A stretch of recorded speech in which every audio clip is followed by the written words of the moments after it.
Let me hit the record button. Okay, how we doing? Doing good. Doing good. I saw you watch the video a couple of times. That's a good sign. I watched it. We did the exercises. What I can say to you is the top of the pain isn't as severe as it had been, and the recovery is quicker. Good. You know, to from the time pain starts to the time it goes away. Good. So whether that's the exercise or the steroids, whatever, it doesn't matter. We're moving in the right direction. And the way I look at it is whether it's referred for my back or not is really irrelevant. The bottom line is if we strengthen the muscle where the pain is, it's got to do some good. Right, right. And that's true, but it's also very important if you really want to get better, and it's not just physically, it's mentally, emotionally, and spiritually.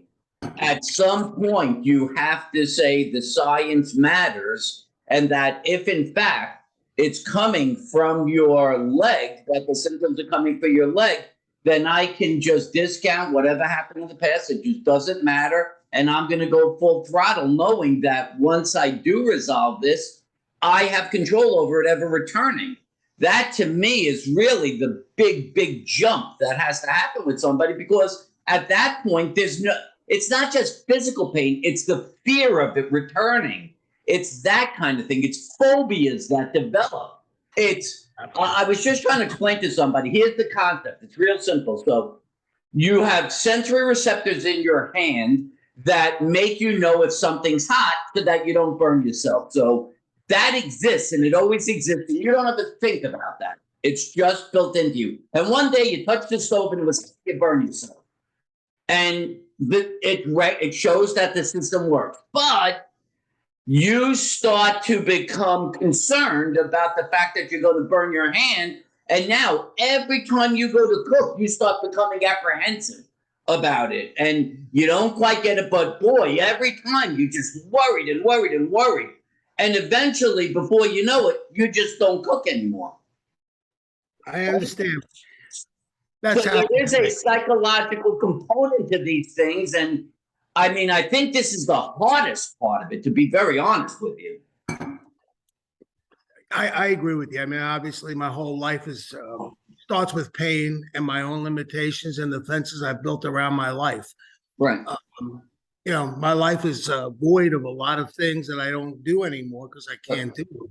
Right. And it's empty in a lot of ways because of that. If I didn't have my family, I don't know what would be the reason to live. Right. Because how much the pain's affected my life. Right. So let's say things are going really well for us. You're really getting there. And now we get to the point where I say, go start hitting tennis balls.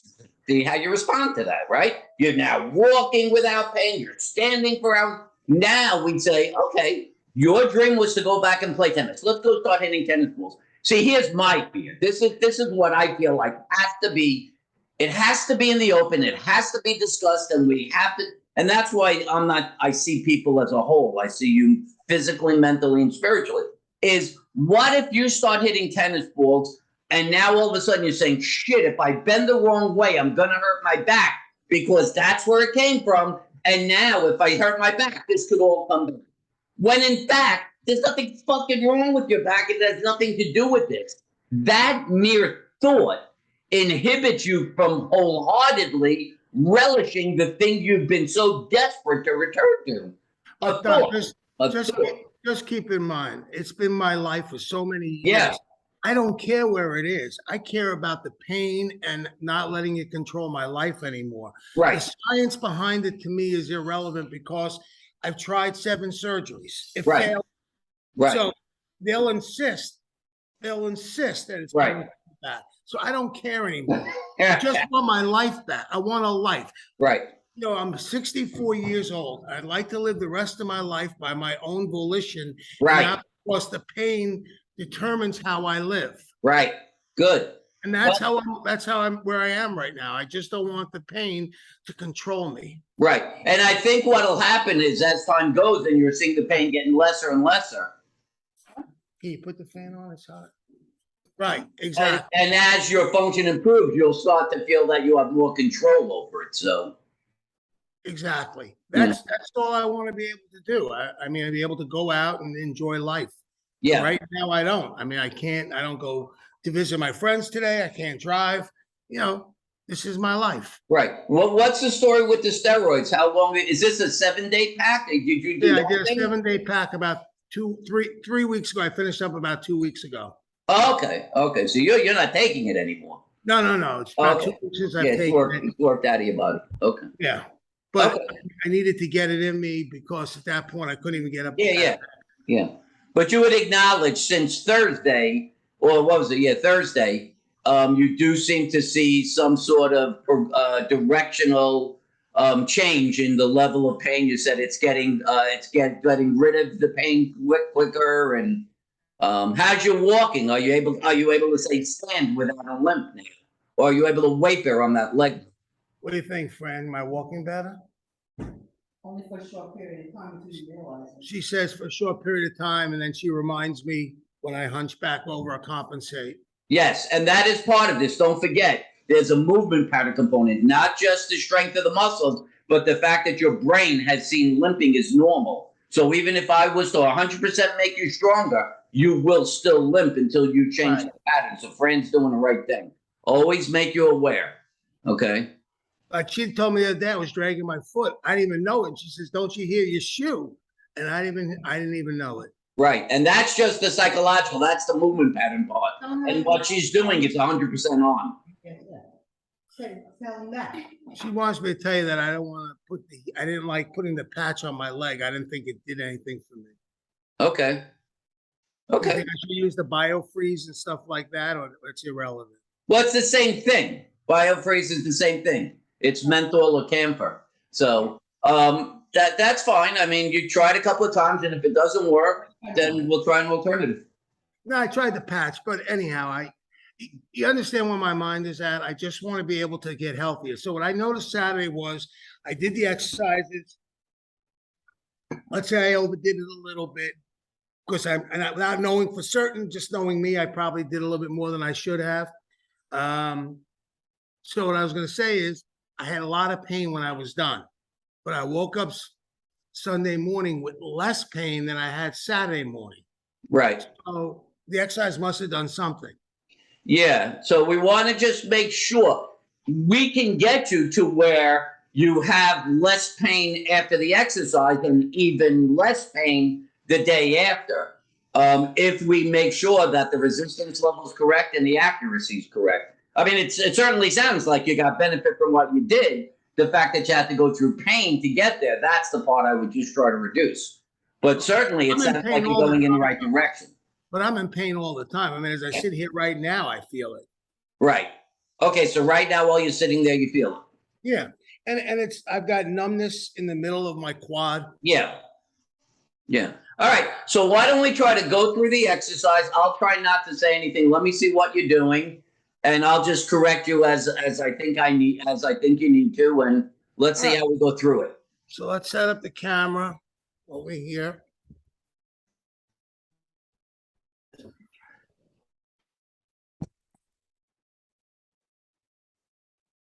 All right, 1 second. This Fran's in the bedroom. I'm going to shut the door, Fran. All right, which one are we doing first? Which one are we doing first? The kick out, the knee extension, that's got to be at the floor level. So I'm putting my left leg in. Correct. That's it. Just the left No, leg. you're going to be sitting on the chair with the back of the chair to the door, but that has to be at at your low level. The band has to be all the way at the bottom of the door. I'm standing for this one, right? No, you're sitting. No, not that one. You're sitting facing away from the door, kicking out, kicking forward. It was the first exercise we did. All right. So we put this through here. But that has to be at door. No, don't put your foot in. It has to be at the bottom of the floor, near the floor. Open the door and put it down lower.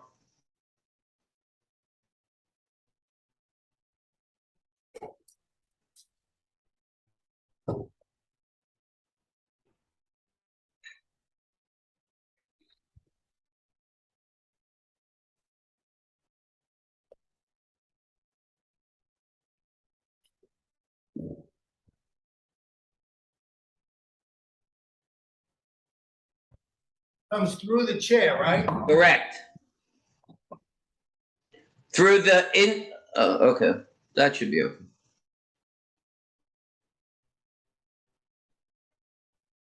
All right. Just straight out. Mm-hmm. Should I put this lower on my leg? Put it around your foot if you want. Put it around the front of your foot if you can. Not like so that it's widen the band so that it's around your toes if you can, and then it will stop coming up your leg. There you go. There you go.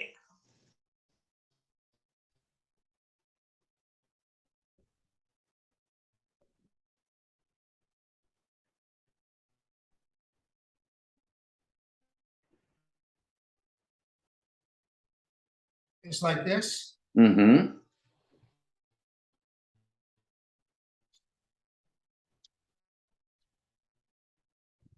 And Okay, stop. you feel that right here.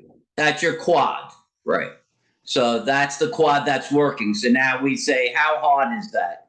Could you have done an 11th or 12th rep? You feel like that was your max right there. Felt like after my 7th, I started to feel the pull. By 8, I felt some pain. By 10, I felt pain. Okay, so that's a problem. It's starting to get. So we don't want to feel pain. So is that chair all the way back against the door? Yeah. Okay. All right, take a rest a second. Right now, I have nothing. Right, just take a rest. I think the important thing is, like, I agree with everything he said. It's the whole concept. And I mean, this is it for me. I'm not going. I've had surgeries. I've had acupuncture. I've had massage. I've had yoga. I've done Tai Chi. You name it, I've done it. I'm done trying. Right, I'm here. right, I'm committed. right. Every other day, I will do the exercises. And the saddest part, and it has nothing to do with you, is that the only thing that you have, the deficit you have, is isolated muscle weakness. That's why you can't weight bear. That's why you can't walk. That's why you can't play tennis. And that's why you have pain in your muscles. And every one of the things you described has nothing to do with isolated strength training. And it's what infuriates me. Why am I always the last resort? Why aren't you allowed to know this exists and try this first and then this shit right away? And that's the psychotic part of this. And maybe the idea is that that's the path I'm forced to take. I am forced to know that I have to endure your pain until the right time comes that this is then allowed for people to be able to know it exists. When I had my last surgery, I paid the doctor $27,000 to perform the operation. The hospital was like, I don't know how much that was. It was a fortune, Yeah. absolute fortune. Are you familiar with a man? You look like you're a pretty big guy. Have you done weightlifting? When I was younger, Okay. You ever hear of a weightlifter, Mr. Olympia, Ronnie Coleman? I've heard of him, yeah. Ronnie Coleman was the biggest. He made Arnold Schwarzenegger look like a girl. He was by far the biggest. This is when no one really gave a shit about symmetry or cuts. It was just how big you can get. Ronnie Coleman did an 800-pound squat for 3 reps. All right, this guy is huge. He ends up starting to have pain in his back, and he's told it's from his spine. Ronnie Coleman ends up getting multiple back surgeries, including fusions. He walks with lost strength crutches now. Ronnie Coleman cannot hold his own body weight up.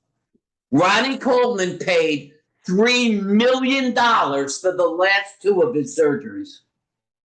They raped that guy. They raped him, and he's left walking on lost strength crutches. This was a Mr. Olympia who squatted 800 pounds, can't even hold his own body weight up. It's still today, he has to use lost strength crutches to hold himself up. It's horrible. It's just so disturbing. It's so And I understand you're going through this, but I mean, somehow I got thrust into this, and I treated thousands of yous, and I got sucked into it. I mean, your pain is psychotically, it feels like it's my pain, and I just know this is right. And you're going to see over the next few weeks, there's going to be a transformation, and you'll have your life back. And it's wonderful. And I've now come to realize I can't worry. I went crazy worrying about all the people I wasn't touching. I just have to think about those that I do touch and just be okay with it. You can't worry what the people don't know about you. Most people wouldn't even give you a chance because they don't believe it. I know. I mean, I'm here because you took care of people that I know. Yeah. And more importantly, I know there's another solution. There's just no way I'm destined to live an entire life. Absolutely. You got it, man. I've done too much good in this world to live comfortably. You see what you just said? You see what you said? That makes you one of the top 1/3. Me and my friend John there's a study in the science today. You are one of the top third who believes there is no question there's an answer, and you will find that answer. That's only 1/3 of the population. The other third, the next middle third, is that they're really not sure this might be their destiny, but they're willing to listen. They're willing to be open. I'll give you a secret I learned about the medical community. They tell you what they believe, and if it doesn't work out, they go, well, it's what we thought. But now you live with the consequences. They don't live with the consequences. You live with the consequences. Right, exactly. They go on with their life and they don't give a shit. Exactly. I mean, you really take on the person's pain in their life as your responsibility. The medical community does their thing and says, hey, fuck it. Works, it works, it doesn't, it doesn't. That's what I try to make people understand before they get the surgery. You have to understand, they're just doing treatments. They're not proving to you their treatment's going to work. They're just saying, listen, we're going to do this. And if it works, great. If not, oh, well, what can I do? I had a health issue once, and I had one doctor tell me one thing, another doctor tell me another thing. And I thought I was being sold a vacuum cleaner. This one's vacuum cleaner works better because it has these features. And they're quoting stuff. Look at them. I go, you guys have been in this business 30 years and you want me to decide? That's so funny. It's exactly. They were wrong. Well, look, we thought we was right. We went with the odds. There's nothing you can do next. And you know, when a doctor only gives you 20 minutes of their time and they literally have like a watch with a clock, like 20 minutes. All right. What kind of service is that? What kind of care? Isn't it funny how now, if you're told you need a hip replacement or a knee replacement, everyone tells me it's the truth. You're told, let me know when you think you need the hip replacement and knee replacement. Then we'll do it for you. Right. So basically, they are now taking the moral and ethical responsibility of being the medical practitioner who's responsible and putting it on the person. And they go, and the field go, well, how do I know when? When the pain becomes intolerable. Right. And then people go, well, the doctor says I need it, I need it. Right. That's what happens. And that's what's so funny is, and this is my answer, you think I can make you have a lot of pain if I hit you with a baseball bat? Does that mean you need surgery? Because I hit you with a baseball? I mean, what does that even mean? It's such a psychotic statement. It doesn't mean anything. And that's the scam. The scam is to keep you confused. See, I am trying to educate you to the point where you have such clarity that you know exactly why this is happening, exactly what to do, and it is exactly within your control. At some point, you're going to say, guess what? I don't need you anymore. And I'm going to say, God bless. Thank you, God, for giving me this ability to teach this guy this thing so he has control. And I'll walk away ecstatic that now you have the control of your life again. It is the 180-degree opposite of everything that exists in the medical industry. Everything the doctors and pharmaceutical companies do is they want you to be an annuity for the rest of their life. Exactly. Yeah. I went through hell with the pain pills. Hell. Yeah. Hell. And the doctor kept giving it to me and told me I had no choice. And then the last year, I haven't taken a Percocet in 11 months. And I'll never, under any circumstances, do one again. That's 10. Good. Okay. No pain this time. That's it. That's what I wanted to hear. Good. Okay, take a rest. Yeah. I mean, that was, Fran left me. She said, if you can't, she got on a plane, came to our house in Florida and said, I was in New Jersey. She went, if you'd either stop the pills or you're gonna lose me and the children. Yeah. I Sorry. had no idea it was that bad. I'm actually treating a guy now who's been in pain for 15 years. He's addicted to the fentanyl pack. Oh, And so in the first few weeks and stuff, he's feeling better, substantially better. He decides to start cutting it himself. He took a third of the patch off.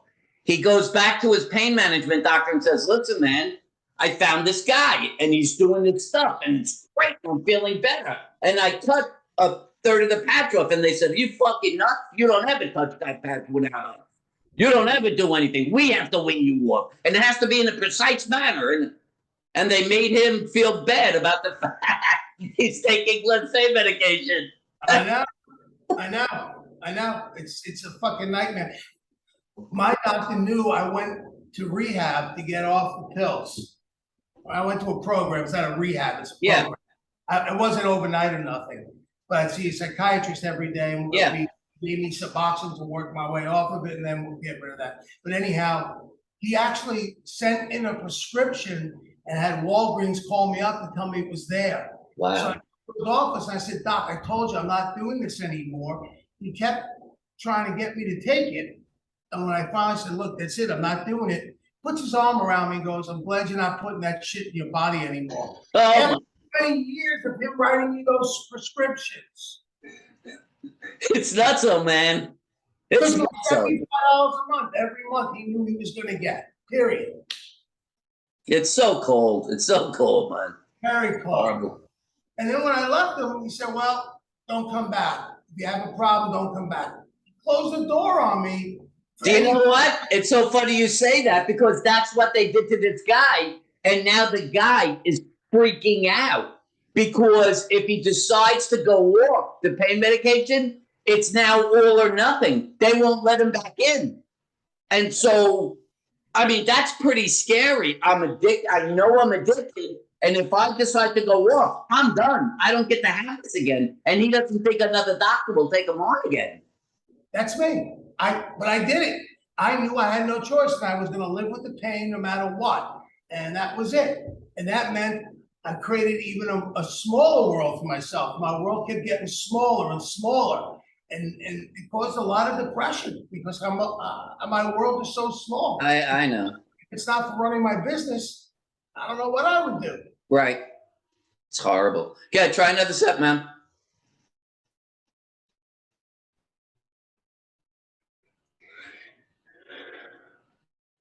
Am I coming up too high?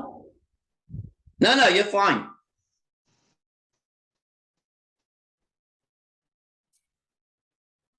Eight, 9, 10. Good. So you feel your quad working pretty good there, right? Yeah, no pain. Okay. Stand up and walk around now. See how that feels. Watch yourself. There you go. Yeah, there you go. No limp. Yeah, I feel good. Okay. Good. All right. Now you're going to do the hip abduction one, and that's the side step one.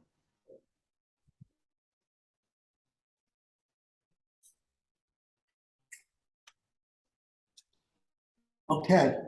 What's the second one now? The side step. So now make the chair, turn the chair so it's facing 90 degrees to where, yep, there you go. It's going to be in front, up the other way around, the other way around. You had it. Turn the chair so that's it, yep. And now you're going to stand behind the chair and you're going to put your feet in both feet in there, and you're going to be facing your chest to the back of that chair. So there's something very exciting to see what you just did. You just lifted your right leg to put that in the band, and you were fully weight bearing on your left leg. Right now, fully weight bearing. That was incredible. Okay, so now turn your left foot in to remember like 1 o'clock, and now you're going to just move your foot over about 3 or 4 inches, put it down, then you're going to put all your weight on that foot and then go back, okay? So take your left foot, move it to your left side about 3 inches, put it down, shift all your weight onto that as if you were going to take your right foot off the floor. Good. Now go back. Up, don't move your right foot. But don't move the right foot. That never moves. Good. And that's just a little too far. So shrink that distance. That's it. Now shift all your weight onto it. Take your weight off the right foot. Good. Now go back. That's good. Shift. Good. Good. 3. Good. 4. 5. 6. Shift. Make sure you shift. Shift. 7. Shift. Good. 1 more. Nice. That's 10. Good. Take a rest, man. Sit down if you want. How did that feel? Very similar to the last exercise, the 8, 9, and 10, I felt more pain. But maybe now it'll be the same thing. I won't feel pain as we go on. Okay. But do you feel the left side of the pelvis working? Yep, it came from the hip right across to the top of the thigh. Okay. Okay. So we're going to just make sure you don't step out too far. Okay. Just make that step about 3 or 4 inches. If you come out too far, you could start to stretch your sartorius a little bit, and it can be a little irritating. So one of the things you'll start to see about this with me and you is that we're a team. That this isn't about practitioner, patient. This is me and you. We're equal in this, and we're working together. And that's what makes this very different. I'm in this with you until it ends. You speak to Todd or you speak to Barry, you speak to any of these people. That's what this is about. This is me guiding you to get the understanding and the ability to do what you need to do, and then we part ways. We don't always have. It doesn't have to be that way, but that's the way it usually ends. With you having control and pretty much with your symptom gone. And doing the exercises for the rest of my life. Correct. I'm 61. I put 60 pounds of muscle on. People will tell you, oh, if you ever see there's that Nugenics commercial with that guy, Frank, whatever his name is, that asshole baseball player. Oh, at the time of 40, every guy loses his testosterone. And oh, everybody over the age of 40 loses bone density. Oh, and every guy loses muscle mass every year. Well, that's kind of weird because I put 60 pounds of muscle on, and I couldn't put 60 pounds of muscle on if I had lost bone density or testosterone. So I'm guessing that's a bunch of shit. How long have you been doing this? 36 years I've been lifting weights. I started lifting weights in 1986. I became... I grew up this discipline of medicine. Oh, I created this in 1993. 30 years. Wow. Are you a medical doctor? No, I have a doctorate in physical therapy. Okay. So, but it's be absolutely clear and without confusion. Physical therapy is worthless dog shit and should be abolished as a possible treatment mode for pain. I want it abolished. I've been going to physical therapy. No one's ever done these exercises. Right. And that's because you need a doctorate to be a physical therapist. And I'm just waiting for someone in 2022 within the physical therapy curriculum to show me weightlifting 101. Just show me in the curriculum that they're educated to understand all the elements of weightlifting, and I'll say it's a great thing. Oh, by the way, if you go on the physical therapy, American Physical Therapy Association's website, they identify themselves as palliative care. Palliative care implies it's designed simply to address symptoms, not cause. So they're acknowledging that they have no intention of trying to establish cause. They are going to go along with your orthopedist, with your neurologist, and say whatever's on the MRI is your cause. That's not someone I would want you to go to. We went out to dinner Friday night with a couple, and the woman kept referring to her MRI and her pain management person, the MRI, and Frank hit me under the table. See here, MRI, MRI, MRI. And so what do you start to realize? That's not a medical, she's not understanding something medically, she's understanding something culturally. She has been brainwashed for 40 years to believe that this is true. But if I ever said to the doctor who's telling us to do this, show me the evidence, clinical, theoretical, or scientific, that the MRI is true, he'd go, don't ask me that. I'm just doing what I was told to do. I'm just a fucking dope. I once had, in the early 90s, I had a test where they hit you with electrical shocks. Yeah, EMG. Yeah, oh my God. Hitler had that test, you know? He created it. I mean, it's torturous. It is very funny, but I say that. So do you know what there's something? Well, Nate, you might have been told you needed this. Radio frequency ablation. I heard about it, yeah. Yeah, they cauterize your nerves. You know how, like, when you're in the dentist and you get a bleed and you hear that, you smell that burning? That's what they do inside of you to your nerves. And then what happens? Nothing. It never works because that's not the cause. It's just they're allowed to perpetuate psychotic medieval theories because nobody's in a position to question them. That's the thing. It's a monopoly. Except for me. Unbelievable. It's crazy shit, man. Well, I wish I would have mentioned 93. Here we go, man. Get those feet together. Right? You start with them again. Okay, now step good. Shift over. Don't forget to shift. Yep, good. That distance you just did was right on. Now you got it perfect. Don't change this. Go just like that. Good. Yep.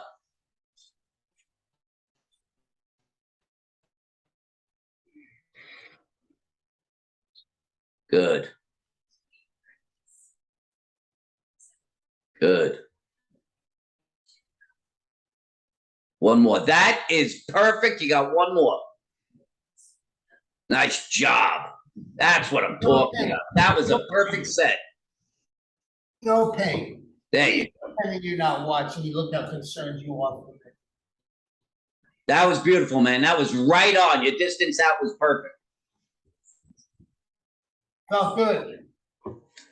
It's all going to feel good. We're going to go nice, slow. Every week, we're going to get improvement. You're going to see it.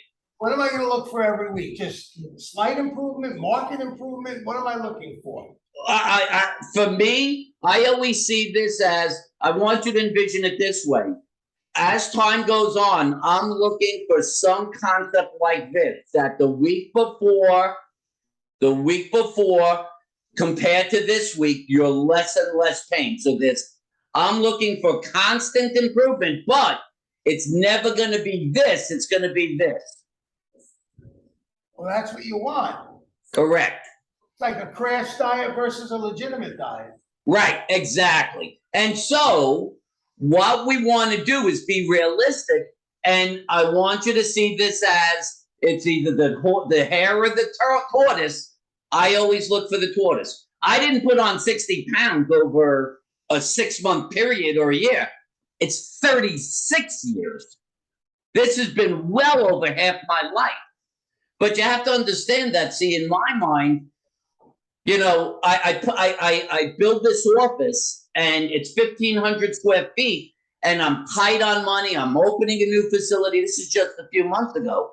And I have this carpet tile I want. And so I ordered the tile and I'm like, you know, it's going to cost me a couple of $1,000 and I don't have that. So I said, you know what? I'm built like a brick shithouse, man. I can do anything. So I literally got a YouTube video on how to lay the exact mechanism to lay carpet tile. And I set in my head I'm gonna do 500 feet a day, and I'm going to visualize where I'm gonna stop, and I'm gonna do it myself. And sure as shit, I did 1,500. And I'm talking about the cut-ins of the walls, everything. and it came out amazing. And I kind of want people to get to the point where, to some degree, you're like that. I want you to get back to a life where you say, I want to do something and I don't have to fear my body's going to let me down. I want you to be like that. I gotta be on an airplane next Sunday. I am scared shitless about trying to get on an airplane, walking in the airport, getting on the airplane. I don't wanna think that way. I wanna be able to get on a fucking plane. I'll tell you, man. You're saying this coming Sunday or the next Sunday? It's coming Sunday. I mean, you're going to get this in 3 times. You know, which airport? You're talking you got to go to Tampa? No, I go out of Fort Myers, which isn't bad, and then I'm landing in Newark, which is bad. Is Fort Myers a kind of small airport or a big airport? It's not Newark, it's not Tampa. It's Right. big, nothing like that. I mean, so all I was saying is maybe you just let them know that you need that cart for the walking part of it. You know, let them take you by that motorized cart thing. But I'm telling you, man, you're going to get this in 3 times this week. You're going to, certainly as a sense of mentally, you're going to start knowing that you're going in the right direction. And that in itself might limit the pain that you have. I'm not going to say it's going to limit the pain. It's the sense that, oh shit, this might hurt, but I know it ain't going to be hurting for much longer. I'm on the right direction. And that in itself really helps people emotionally. My opinion is you're going to have less pain than what you used to, I can tell you. I am very confident of that. I hope so. I'm nervous. I'm very concerned, but I gotta go back. Yeah. Are you going, you mean you're going back, you're closing out for the summer thing? No, I got meetings in New Jersey next week. Oh, okay, okay. So, Keep the feet together. So that's it. Yep. There you go. Yes. Yes. Good. Good. it feels so different when you turn the foot to 1 o'clock. It's critical to keep it turned in because it's initiating the gluteus medius as soon as you begin the motion. That's why you want to keep it that way. I feel I bring it right into the exercise. Yes, exactly. That was 3 more. Don't go too much wider. Keep that distance. 2 more.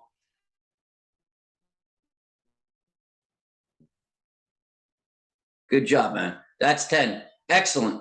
Sit in the chair, take that out, and try to walk around. That should feel a lot better. lot better. You're like not limping at all now. And can you feel the level of weight bearing you're getting on that leg now? Yeah, look, I can do it. Look at that. Look at that. There you go. Look how quickly we're getting that back. That's it, man. Good. Looks All right. good. That's progress. That looks awesome, man. That's good shit right there. We take a break, and then we're gonna do the hip extension. What we're doing is we're attacking right here, right? That's correct. We did the first exercise was there. Yeah, look at the difference in the size of your legs, man. Jesus Christ. Do you have atrophied this one? Oh, it's ridiculous. That's so disturbing.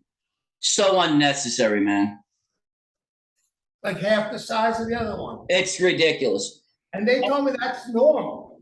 And you have to understand, those dickheads are trying to tell you, so there's 2 ways you can get atrophy. There's denervation atrophy and disuse atrophy. Denervation atrophy is where a nerve has been jeopardized. That's the scam.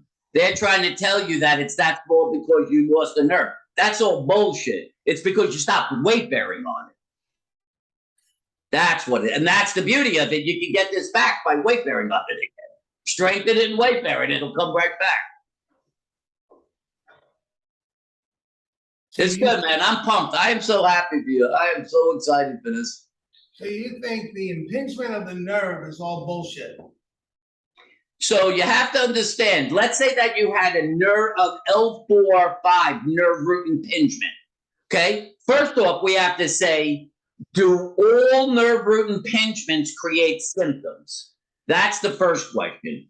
Do they all create symptoms? And the answer is clearly not, right? We know that for sure, right? So the question, if it's not creating a symptom, is it the type of thing that's more like cancer that requires an intervention, or is it more like a wrinkle that just exists, but it's not going to do anything?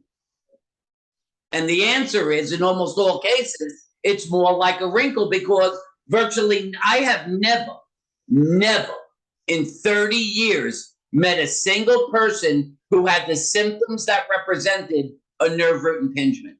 Not once, ever. Ever. And they all come in diagnosed with that. And I show its muscle and resolve their symptoms. Wow.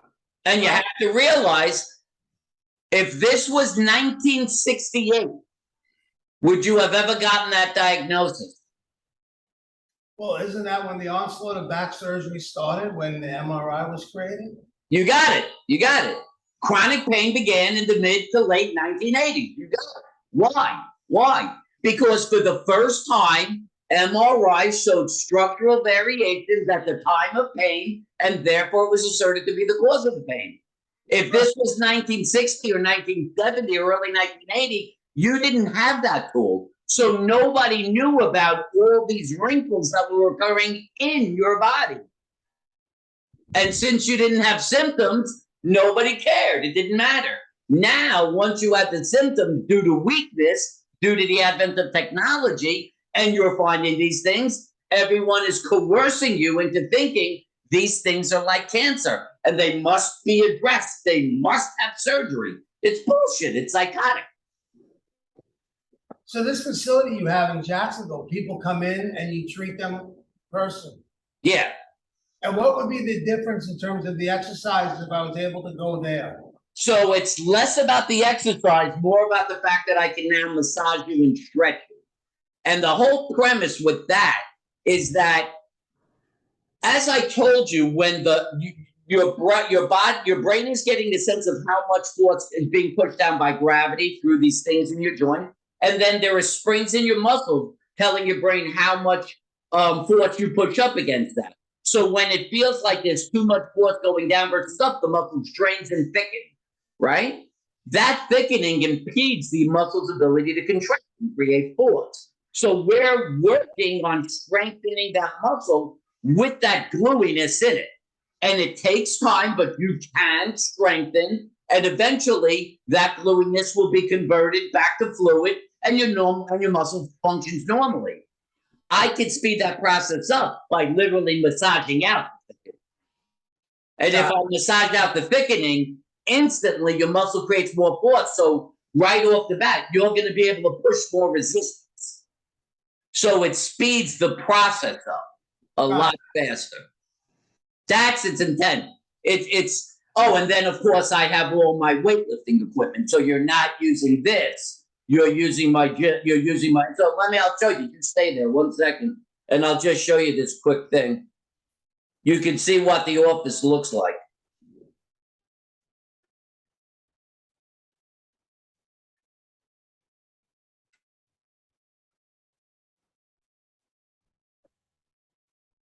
Yeah.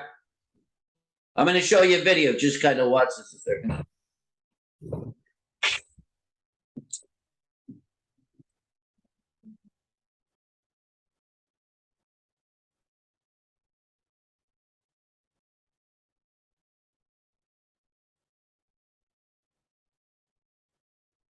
This is my office. That's very nice. This is a world-class facility. Ain't nothing like this in the world. So Roman had the greatest civilization. And that's why everything is the greatest performance level of any period of time. Look at the weightlifting equipment. Does this look like a physical therapy facility? Those are dumbbells from 3 to 120 pounds. Looks like a gym. Correct, because my perception is I need to have the tools to make you stronger. and I better have the appropriate equipment. And that's just the one area where I do massage and foot. Interesting. Interesting. In Jacksonville, people are good people to work with. Anybody. I treat a lady in the Netherlands, man. Everybody's in the same boat. And the only difference between the masses and the people I treat are they're people like you. They're people who have recognized that what's been done is wrong and that there gotta be an answer out there. And I'm gonna find that answer. And maybe by luck, someone tells me about me, or you Google and you see a video about me, and all of a sudden you say, you know what? This is the most logical thing I've heard. I'm going to seek it out. I'll tell you a very religious sounding story. This guy I'm treating, 15 years he's in pain. Guy's gotten back fusion. He had the one thing you didn't have done, he had his SI joint fused, his sacroiliac joint fused. Nothing's worked. He's addicted to prescription pain management. A year ago, he puts himself, institutionalizes himself. He's now having suicidal thoughts, and he's married and he has kids and grandkids, and he doesn't think he's going to survive it. And suddenly, this is wild. About 4 months ago, he's in a used bookstore in Jacksonville, and he sees the book, The Pain Cure RX, by a guy named Mitchell Yachts. And he picks it up and he looks at it, puts it down, walks away, and he says, I feel compelled to look at this again. And he looks at it and buys it. He reads it 6 times over 3 weeks and says, that's it. That's what's wrong with me. I know it. He Googles and says, holy shit, that guy treats in Jacksonville.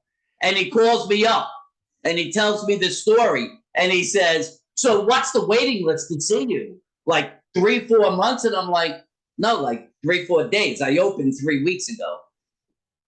And the guy came in. This is a retired physician who had to retire because of his back. And now the guy smiles. He basically slept. He was in bed 20 hours out of the day. Kind of in the same format like you. He couldn't wait there without pain. Now the guy sleeps at night and never gets back in bed. He's getting his life back. His relationship with his wife is great. His mindset about his future. He now has a future. That's all occurred in the last I've been seeing him about 7-8 weeks now. Well, I hope to say the same, because after this last episode, I've had, we didn't grow up with a lot. We have some successful businesses. I couldn't do my other business anymore. I'm doing something now. But I've never had a problem because I always believed in myself. Right. This has made me feel so weak and so out of control that I have anxiety constantly. I never had anxiety in my life. And now I have constant anxiety, constant. All right. So I'm going to teach you why I feel so strongly about all of you. I'm going to explain to you why. I've never had physical pain in my life.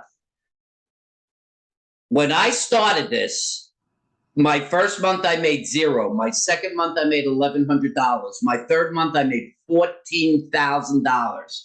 I was not in a single HMO. I didn't have a single doctor referring to me.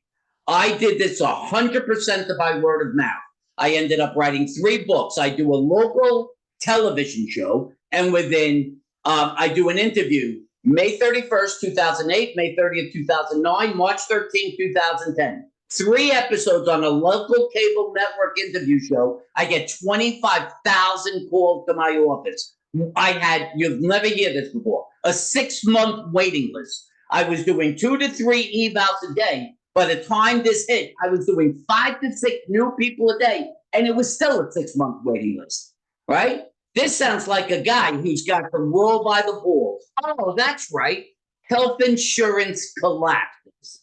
Health insurance collapses. By the time when I started, I was making $150 to $300 a day, a session. By the time I finished, 15 years later, I was making $40 a session.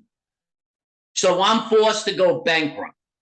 Can you wrap around your head the idea of what it feels like for a guy that said, God gave me this ability to make anyone be out of pain, and yet you would torture me by bankrupting me, making me not be able to fend for my family. And there were days I could sit in front of a wall for 6 hours, 3 feet from it, and stare at that wall in a level of depression that I couldn't seem to get out of. It was really bad. And it turns out I ended up getting divorced through this. That did. She was like, you cannot be here anymore. I was dysfunctional. It was a disaster. Thank God it led to my enlightenment. And now I'm clear, and I won't get anxious anymore. But you have to understand, when you talk about your anxiety, there's no one who understands it more. It fucked me up in ways that you can't, no matter what you're going through, if you thought God gave you something and he tortured you because of that, why would that be that way? How could God have done that to me? And I saw this for 20 years as a fucking curse. I was cursed having this knowledge. How could you do this to me? And finally, 3 years ago, I became enlightened. And I finally realized, you fucking idiot, this wasn't about you. This was never about you. That was your ego, you sick bastard. You thought that you were given this because you're such a great guy? You're an asshole. This was simply because you are a conduit. You had all the right tools to be given this. And this was never about you. This is simply you being a conduit. This is not about you as a person. It ain't about you making money. And in fact, he would never allow someone like you to make money from this because you would fuck it up and destroy this thing that you've been given. And now I have been so severely beaten up, so humbled, I don't care about any of that anymore. I live for one thing and one thing alone from this and this thing, and that is to serve those that seek it out. And I will never get anxious again because of it. Because I now know that this was not about me. It will never be about me. And I am here for one reason alone, to serve a higher power, to provide people this tool. If whatever happens after that, it really isn't an issue. I live a very simple life now. I have a child. I'm divorced, and so they're with me a week, every other week, and every moment of that is the most precious part of my life. I watch hummingbirds. I have plants in my office, and I admire the growth. Everything is very simple now, and it's made my life I've never been happier. I am so at peace.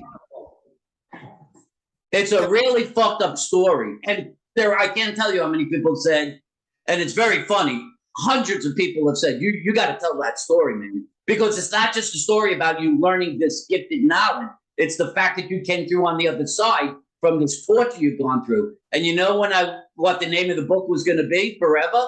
And that will show you how I thought it was a curse. It was going to be called Why Me? That's what I was going to call the book. Never be a visionary. That's what the subtitle was going to be. Never be a visionary. And now I see it as my gift. I have been given this gift. And I always looked at my thing as a gift. I've always been an entrepreneur. I've always been self-employed. I've always been able to take care of my family on my own. And that's awesome. It's been difficult with all the pain I've endured. And I think and I'm even prouder of myself that I've never let the pain prevent me from it. But the culmination, the cumulative effect of all those years of being in pain left me last year as a wreck. You know, I was out of control emotionally. I mean, Fran literally after 40 years of marriage said, this is it. I can't live with you anymore. Right. You know, my kids, I didn't even realize how bad it had become, that the pain had consumed me to such a point that I was angry all the time, and I didn't even realize. I understand it, man. Nobody understands it clearer than me. I've been angry my whole life, and my sister has kids who are in their 30s, and my brother has kids who are in their 20s. They don't even know who I am. Nobody knows who I am. because I always stayed to myself because I was always angry and I didn't know why I was angry. And I let it destroy. I never had relationships until the last 3 years. I lost a decade with my own kid. Now we can't get any closer. My bond is so strong. I hug him 30, 20 times a day when I'm with him. And it's just incredible. I now know what true love means. And as far as I'm concerned, that every time I'm working with somebody, a bond is developed. This is not, we're separate. We are connected until you separate from that. We do this as a team, and you have to know there's someone in your corner who's going to help you get to where you want to be. I'm gonna share something with you, that if you're treating people who are taking pain pills, they're numbed out to the ability to connect. They're numbed out to the ability to deal with the reality. Yeah, I'm a totally different person since I've been off the pills. yeah, I don't get angry anymore. I'm more analytical rather than reactionary. yes. You know, I think things through before I react. Wow. It was just the last few weeks of going through this. I mean, I went on a family vacation. I didn't rest myself. It was stupid. I tried to do things that, it's like the weekend warrior thing. Yeah. Anyhow, it made me feel so vulnerable, so afraid, so nervous that I was going to be broke, destitute, that my life was over. And it scared the shit out of me. Absolutely scared the shit out of me. Now that I'm getting better, I'm starting to feel hope again. Good. And it's made my world small because I'm in pain. I don't want to see anyone. Exactly. The world shrunk. It's just shrunk. I was alone all the time. Yeah. Crazy thoughts, and that wasn't very healthy. I did the same. I mean, I sat in a corner and stared at a wall for hours every day. And just anger festers and you wonder why. And, it took in my case, it took the divorce thing to just literally be like a hammer on my head. And I had cathartic moments and everything became clear. This life is not about me. It's not everything that bad happens is being done to me. That you're not the center of the world. In fact, you're fairly insignificant in terms of the world. And that you have to see life through the world and just your place in the world, not the world around you. And it really just transformed. My thing was, instead of being angry at everyone around me that they were a burden, I started to look, when I got off the pills, I looked at them as a blessing and not a burden. There you go. On the pills, and I was in pain and I was always down. I looked at everyone as a burden. I'm responsible for them. I'm responsible for them. Wow. And I was angry at them for making me responsible. Right. Right. I'm fine with it. It's my gift that I'm able to earn money.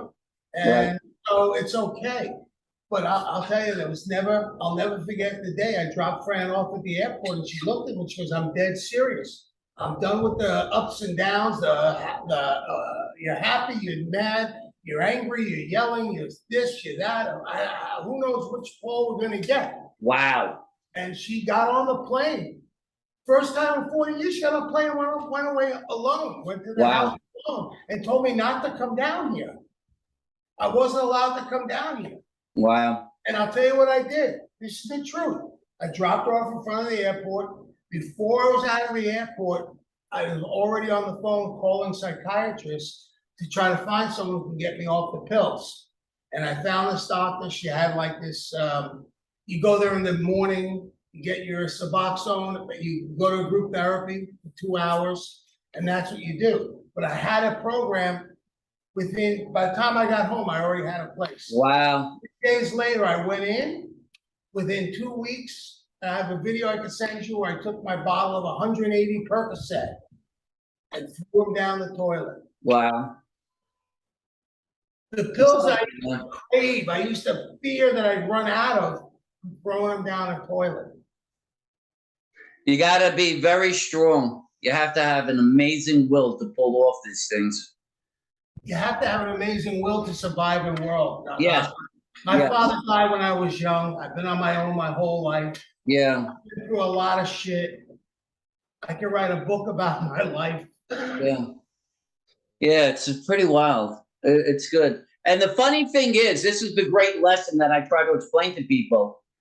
And you are at some point, hopefully, you're going to get there and you're going to see. You've gone through these horrible, horrible things, but maybe God's will was that you went through that to eventually find me, to now allow you to have the life that you dreamed of for the next 30 to 40 years, to be able to play tennis, to be able to do what you want, because now you have the path to being happy and healthy and without pain.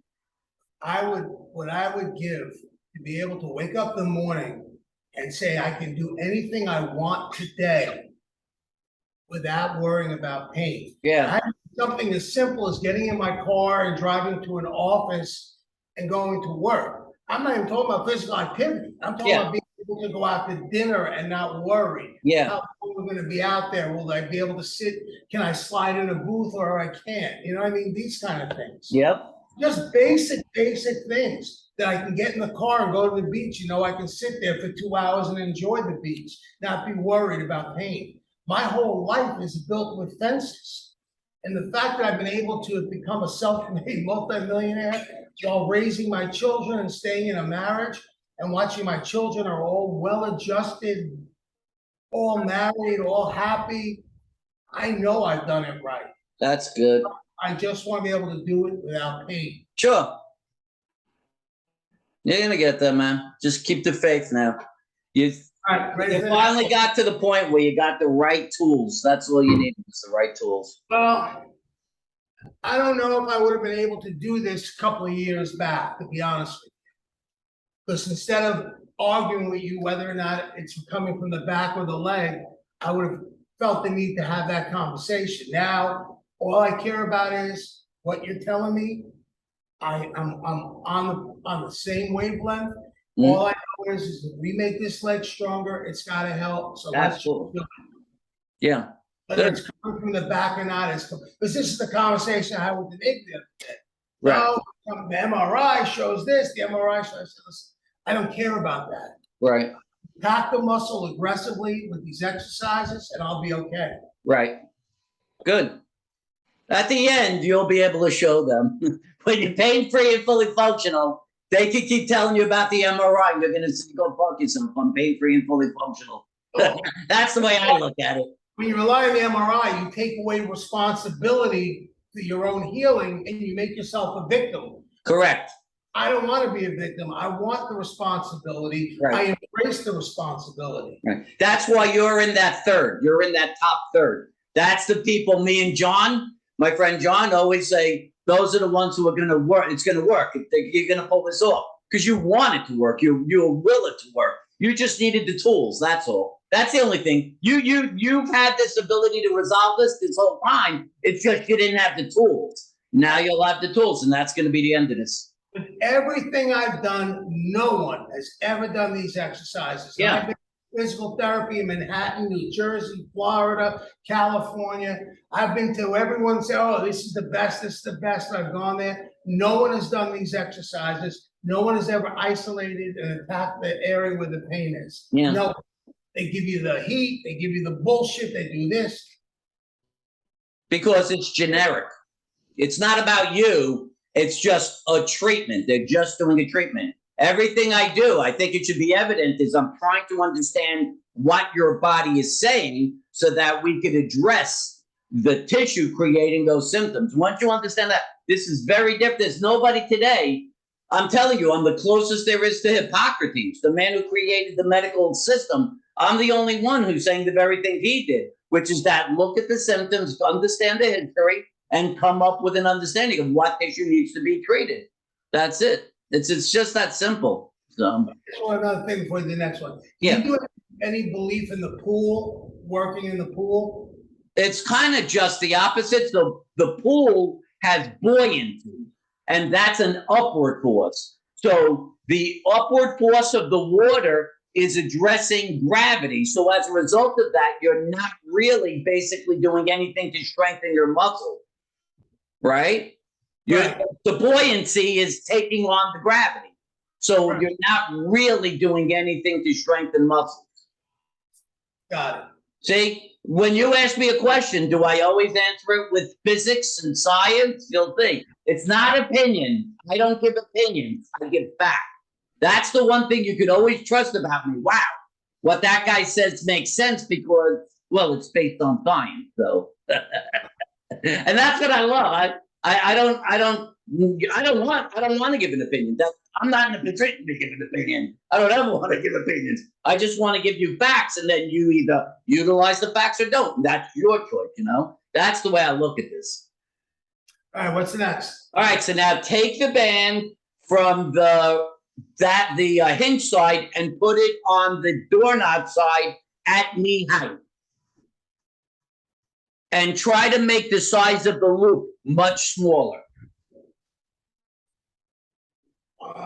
Knee height, all right. Yep, but try to make the loop smaller before you do that. Shrink the size of the loop. You know what I'm saying? Take the knot out and make that a little smaller first. Like this? Yeah, you're gonna make that loop smaller. Smaller than that. Take up more slack on those things.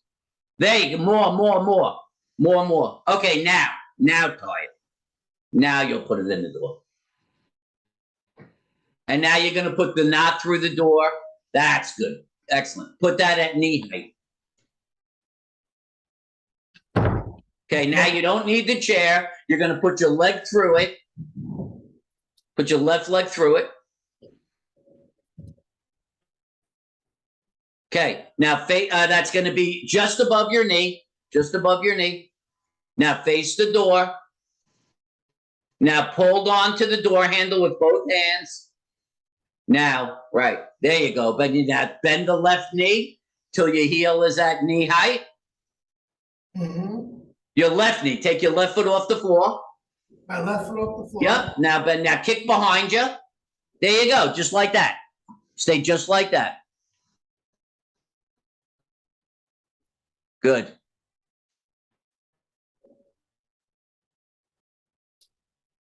Is my right leg bent? Yeah, it doesn't move, so keep it bent and don't move. Don't move any part of your body except your left hip. That's it, just like that. Stay locked in a position. 2 more. 1 more. That's 10. Rest. Stop. That was perfect.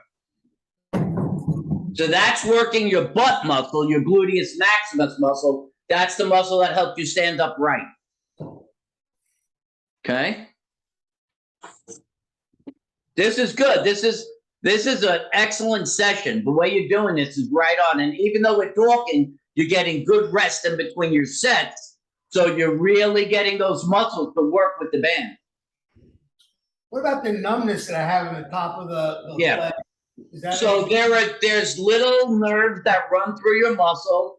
If I ever, Fran touched it, but if I ever touched your quad, you would go through the roof. You would not realize how much knotting there is. That thickening is compressed around the little nerves that run through.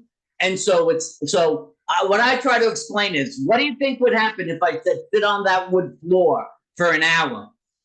Your ass would go numb. Why does your ass go numb? Because you're compressing the micro nerves that are in your butt, right? For long enough, and it creates hyperstimulation. That's what's happening in your front thigh, in your quad, right? So once we get the thickening out of that muscle and the nerves are now freed and not being impinged upon, that numbness will go away. So I've actually had people who have that numbness, and I'm doing this in person. I massage the quad, the numbness goes away. Remember, everything I'm telling you is not based on theoretical understanding. Everything I'm telling you, I figured out empirically. Someone had numbness when it first started, and I said, you know what? I think that might be from the quad. I'm going to massage this and see what happens to that numbness. And their numbness went away, and I said, whoa, what the hell did I just fucking do to make that numbness go away? And I created a theory to explain what I did, so I could have an understanding of what I think happened. And then the next person who had that numbness in the quad, I said, well, theoretically, this sounds like this is what I should do. Let me try it again. And the numbness went away. And I said, oh, shit. That's now happened several times. And my theory seems to match what I'm doing. Okay, so I'm going to say my theory is in fact correct. And then I would just say, that's the theory I'm using for someone who has numbness in their blood. That's how I did all of this. I'm the most fucked up person in the world you'll meet who's a practitioner because I never bought into anything I was taught. So I was forced in my head to say, you're going to have to figure this out. You can depend on nobody but yourself. You're going to have to try shit. You're going to have to see if it works. And if it works, you're going to have to create a theory for yourself to explain it so that the next person, you have an understanding as to why you're doing it. As you're talking, I'm thinking that you really have to have balls to believe, to articulate what you do, because all physical therapists get their patients referred by doctors. Correct.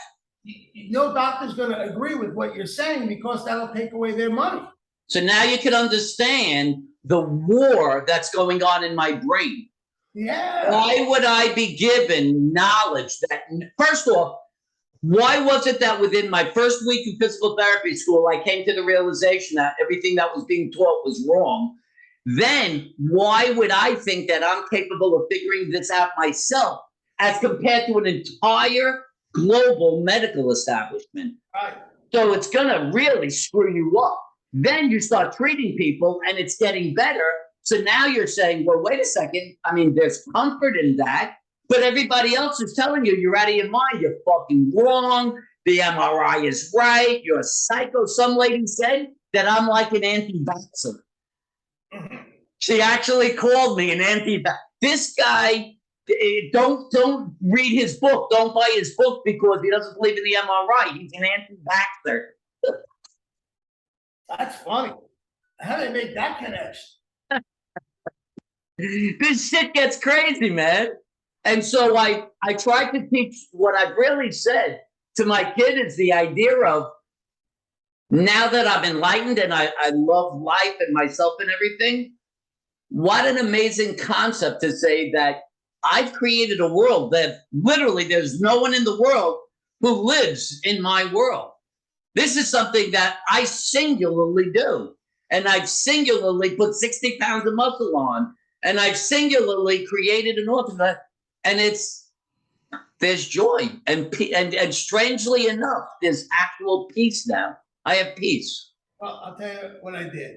My surgeon is a guy named Dr. Robert Biscombe. He is in Jupiter. He only does failed spines. So if you've had a spine surgery before, he won't operate on you. He only does failed spines. He doesn't take insurance. You pay him the $25,000, $30,000 before you go in. If you want his hands to touch you, that's how powerful his message is. Oh my God.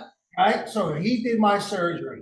He said I had the biggest herniation he's ever seen in his 40 years of practice. And I had 3 fractured vertebrae, and he couldn't get the hardware out from my body because it all, just the muscle and the bone just covered it up. Yeah.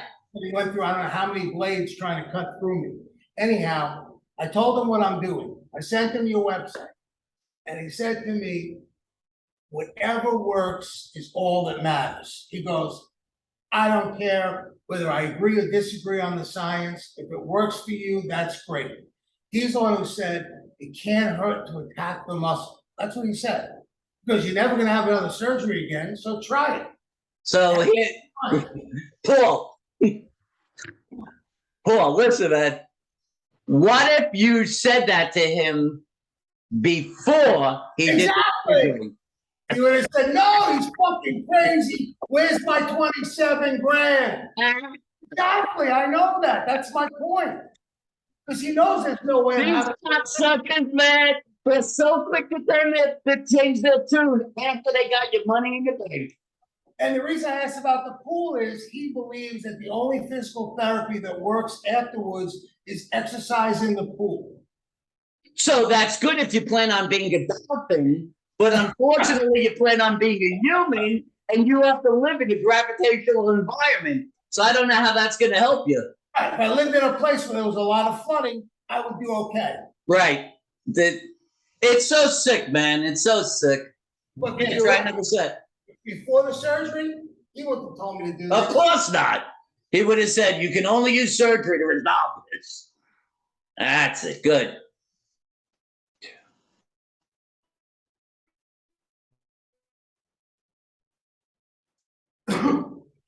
Good. Good.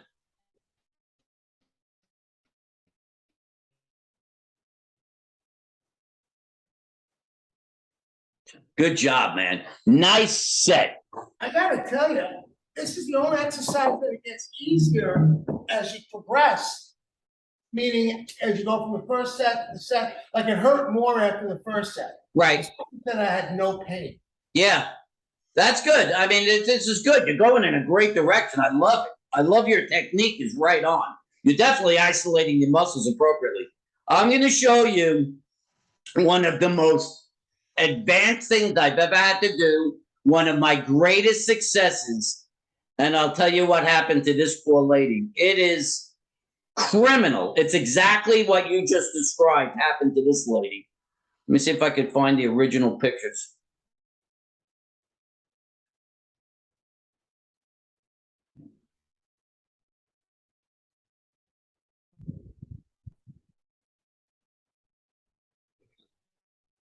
I'll show you the shit that I've been called upon to do.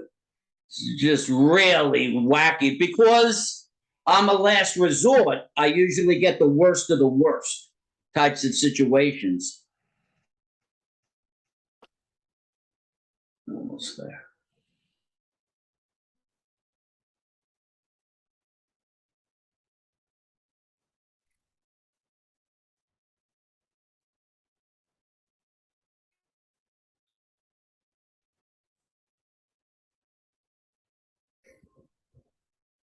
Okay.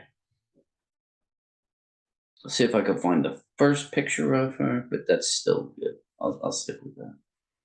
Okay, here it is. Almost there. Almost there.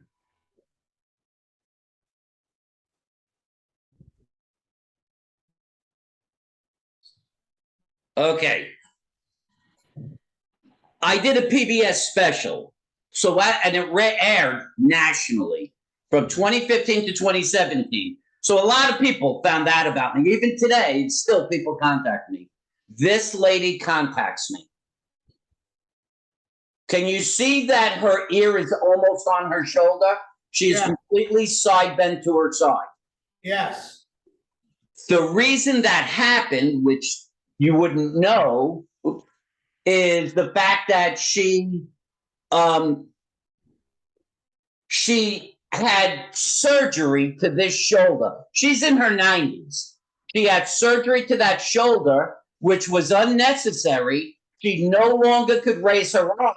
As a result, she stopped using this arm. So any of the muscles that attach from the shoulder or shoulder blade to her neck weakened, and that let the muscles on the right side pull her to that side and shorten. Okay? So that's called corticolis. And that is, people will think it's structural, but it's not. It's clearly muscular. You got muscles on either side, and if muscles on one side weaken, the stronger side pulls you. There was a guy on Eamon, I think it's his last name. He's been on PBS 1,000 times, and he supposedly specializes in Parkinson's. This woman has been diagnosed with Parkinson's. She has certain Parkinson's features, but that is not a Parkinson's feature. That is something independent. She went down to South Carolina to his facility and stayed for a week and paid $25,000 cash to be treated for Parkinson's to address this. And guess what happened? Nothing. Pissed out, $25,000. She sees me on PBS. This woman was one of the first women to get into banking in the 50s and 60s. She's 90 now. She was a maverick, way ahead of her time, right? So she ended up having a lot of money. So she contacts me because she has now a 24-hour person that helps, and she's Jamaican and very hard to understand her. So one day I get a call, and this lady's like, I'm like, what? Like, and I'm like, I'm trying to understand. She says, do you take patients still? So I'm saying, yeah. So she says, this lady would like to come down and see you. And I'm like, oh, this is great, no problem. Okay, so figure out when she wants to come and we'll schedule it. And she hangs up. And then 2 days later, I get a call and it's the same Jamaican accent. And she says, oh, we'd like to see you now. And I'm like, what are you talking about? She's like, she's here in Jacksonville. Literally, when she found out, she came down. I'm going to show you something. So this is what she looked like. And then this is about 3 or 4 days later. Wow. Remember, she was to the right side. Her right ear was touching her shoulder. Right? This woman could barely speak. Look at this. This was at the end of the first week. Wow. Now, what do you notice? You see her eye drooping? Yeah. You know why? Well, if you were that way, gravity would be able to pull your eye down that way. Yeah. That's 1 week's treatment with me. Wow. That's amazing. She could barely speak. One of the things you get with Parkinson's is a mask-like face, and she couldn't speak. But if I joked with her, I could make this happen. This is her staring, and I could see this. And so she saw me almost like I became like an adopted son to her. And when she would come, she came 4 or 5 times over several months and stuff. I would do everything in my power to get that laugh to occur, just to give her joy. But the satisfaction of knowing that that piece of shit is willing to take that lady's $25,000, knowing that was not a Parkinsonian feature, and I take her little $200 or whatever, and in the meantime, I get her to be able to not have pain, to have her head up, to feel more human. I'll take that any day of the week, man. That's the most extreme case I've ever had. Wow. That was insanity. But the joy it's overwhelming. And I see her as a person, and I'm telling you, man, the joy in getting a head up was only matched by my ability to joke with her and make her smile and just make her life feel a little lighter. You make me walk. This will be incredible. Trust me, brother, you're gonna get there. This is just a path now. Keep that heel up a little higher. Kick up a little higher. There you go. That's it. It's just nice to let your glute max a little bit more. Good.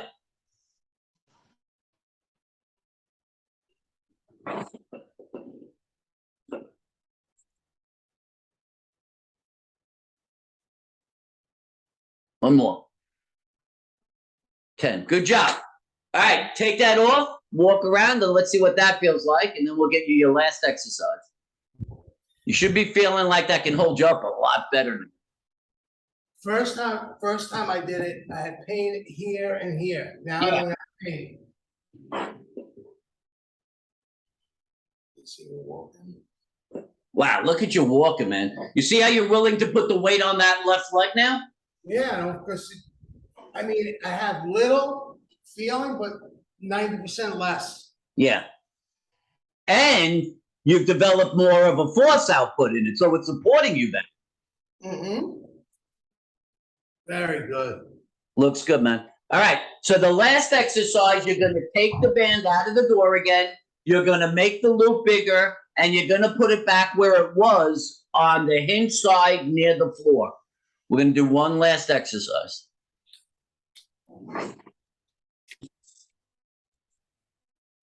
So what happens over time? We put new exercises in. Eventually, yeah. Once we get to where you're asymptomatic, now we're just going to start beating the shit out of all your muscles. So how long do you think we do this before we get to the next level? I mean, shouldn't be more than 2 or 3 months at best. So I do these exercises for 3 days a week for 2 months, let's say. Yes. And I revisit with you and see where we are. I'm going to stay with you until then. Oh, okay. Oh, I won't stop with you unless when you say to me, you know what, I don't need you anymore. I am sure I know what I'm doing. I know how to progress this resistance, and I'm seeing that I'm functionally improved. I'm in this with you until then. All right, because when I get back next week, I might be able to talk to you when Fran's not here, because I'm gonna be alone to set it, although I'm kind of doing it now alone. So what are we doing? They're going in here this time? Yep. Or down at the floor level again. Put it all the way down at the floor level. And then close the door. And the chair's going like this? Correct. Exactly. Good. Now put that around your foot, your left foot. Put it around the instep. And now move yourself all the way over. Bring the chair over. Good. Right? And now you're going to just have your heel on the floor. Yep. And you're doing that little windshield wiper thing at the ankle, but without moving your knee. There you go. That's it. You're getting it this time.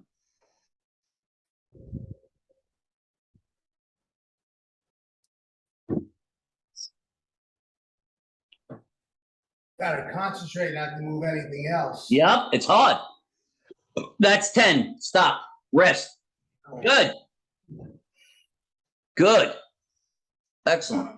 Yeah, I would say, for now, so this week you're going to try to do this twice on your own without me. You're going to try to do Wednesday and Friday. And so I would try and do are you going to be back? Will we be able to do it together next Monday or no? Well, Sunday I'm flying, so yeah, Monday should be okay, next Monday. Okay, so bring the band with you, obviously, up with you. Yeah. So we'll go again together next Monday. You'll get 2 chances to do this on your own and see how you do. Right, so Wednesday, Friday, do it Sunday alone, and then Tuesday. No, you're not going to do it Sunday. If you're doing it today, so we're just doing Monday, Wednesday, and Friday. That's it. That's it. Yeah, it's only 3 days a week. You're creating micro tears in muscles, which then require healing to grow muscle. That happens in the next 24 to 48 hours after. So we only do this 3 times a week. We need those other days for healing to occur. Because I was just going to ask, what do I do the day I travel? Because I didn't want to exercise the day I travel. That's Sunday, right? Right. Yeah, so you're not going to do the exercises. All right, perfect. Perfect. Yeah. All right. So do this. Yep.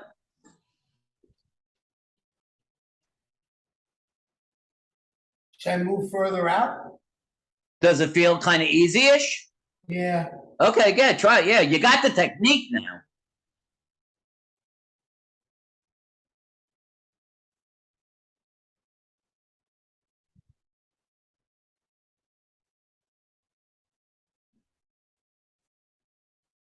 Good. Excellent. Rest. That's 10. Yeah, look at that. You were farther out. You maintained that technique perfect. I mean, I'm really far out. Yeah, that's good. Take a rest. Yeah, that's excellent. And it's because now you've gotten the technique down to where you're isolating it. That's going to allow that singular muscle to get strong. If you're moving your knee with it, then that tells you you're using different muscles. So you're not getting the benefit of the isolation. That's what makes it so unique, is that I have figured out exactly how to stabilize one side of a muscle, cause the other side to move so that only that muscle is pushing the resistance. That's what allows it to adapt faster and get stronger faster. This is an excellent, excellent system. I feel so much better right now. I mean, not just pain-wise, not talking pain-wise, just spiritually. Like I feel that. Yeah, of course you do. When I wake, the reason I have anxiety is I don't feel a sense of optimism. I feel a sense of doom. Correct. I mean, I've gained 30 pounds. I feel like I'm not at my best personally, business-wise, socially. I feel like I'm in this shrinking a world because pain has caused me not to want to do anything but watch fucking television, which I don't enjoy in the first place. Right. But I sit there on a reclining chair because I know I'm not going to have pain when I sit there and so. But I don't want to live my life like a fucking zombie. I want to enjoy my work and knowledge. I love the competition of work. I enjoy the knowledge that I gain from my business. I have a very unique business that I went into later in life. I was always one of these guys that bought distressed assets. Now all of a sudden, I'm in an agricultural business that I never thought I'd ever be in. I mean, shit, I didn't see a farm until the first time I got in this business. That's what is it? What's the business? What's the agriculture? I'm gonna do this last exercise and I'm gonna show you what my product is. You're gonna be blown out. Let me again. Do the last set. This is cool. All right, I'm gonna show you. You're gonna get blown Yeah, out. finish the set. Watch that knee. Put your hand against the knee. You're starting to cheat. That's it.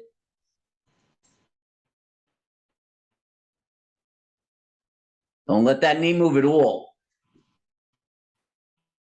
You're moving your knee completely now. That's it. That's much better. One more. Good. Excellent. Okay. Take your foot out. Try walking around. Let's see what you think. Oh my God, you're walking so much better. Holy shit. Pain right now. Wow. Yeah, I don't even have pain right now. That looks awesome, man. Awesome. That was a great workout. I'm gonna show you this like Yeah, let me see. I'm walking without any pain right now. That's awesome, man. Amazing.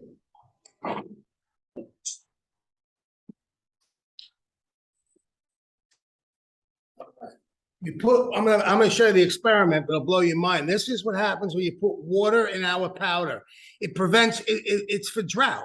So when you have drought Oh, conditions. So I'll do the experiment for you.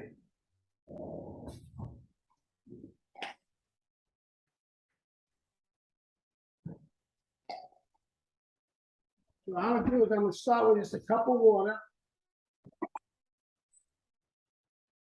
Right? Just the basic cup of water right here. okay. Where's the camera? All right, this water. Yep. Let me go get some of my powder. I'll show you what happens.